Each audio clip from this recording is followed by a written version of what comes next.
সাইয়্যিদুল ইস্তিগফার, ক্ষমা চাওয়ার সবচেয়ে শ্রেষ্ঠ ভাষা আল্লাহুম্মা আনতা রব্বি। কত মধুময়, কত অর্থবহ, কত ঈমান জাগানিয়া, কত আপনার ঈমানি স্বাদ জাগ্রত করার মতো একটা দোয়া। আল্লাহুম্মা আনতা রব্বি, আল্লাহ আপনি আমার রব, আপনি আমার পালনকর্তা। আল্লাহুম্মা আনতা রব্বি লা ইলাহা ইল্লা আনতা, আপনি ছাড়া সত্যিকারের কোনো মাবুদ নেই। ওয়া আনা আবদুক ওয়া আনা আলা আহদিকা ওয়া ওয়া'দিকা মাস্তাতা'তু, আমি আপনার গোলাম, আপনার সঙ্গে আমার ওয়াদা রক্ষা করার আমি চেষ্টা করি, মাস্তাতা'তু, যতটুকু সম্ভব হয়। আউযু বিকা মিন শাররি মা সানাত, আল্লাহ যে অপকর্ম আমি করে ফেলেছি, যে গুনাহ আমি করে ফেলেছি, এই গুনাহের যে ক্ষতি, এটা থেকে আমি আপনার কাছে পানা চাই, আমাকে যেন জাহান্নাম গ্রাস না করে, এই গুনাহের ফলে দুনিয়া যেন আমার ক্ষতি না করে।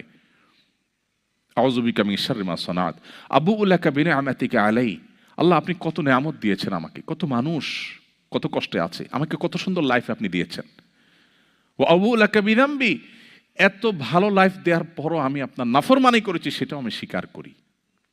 ফাগফিরলি, অতএব আপনি আমাকে ক্ষমা করে দিন। ফাইন্নাহু লা ইয়াগফিরুয যুনুবা ইল্লা আনত, কারণ আপনি ছাড়া আর কেউ ক্ষমা করে না। ভাইরা আমার, আল্লাহর কাছে চোখের পানি ফেলে সিজদায় গিয়ে একটু মাঝে মধ্যে একটু চোখের পানি ফেলে দোয়া করে কেঁদে কেটে দেখবেন, আল্লাহর কসম পৃথিবীর কোনো কিছুতে এত স্বাদ নেই আল্লাহর কাছে ক্ষমা চাওয়ার যে স্বাদ।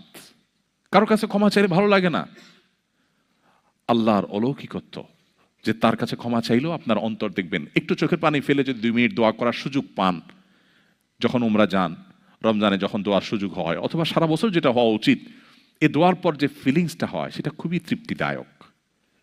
একটু চোখের পানি ফেলার পর, একটু দোয়া করার পর অসম্ভব ভালো লাগা কাজ করে, যেটা পৃথিবীতে অন্য কোথাও হয় না। কারোর ভয়ে কাঁদলে আপনার ভালো লাগবে না, বাট আল্লাহর ভয়ে কাঁদার পর আপনার ভালো লাগা কাজ করবে।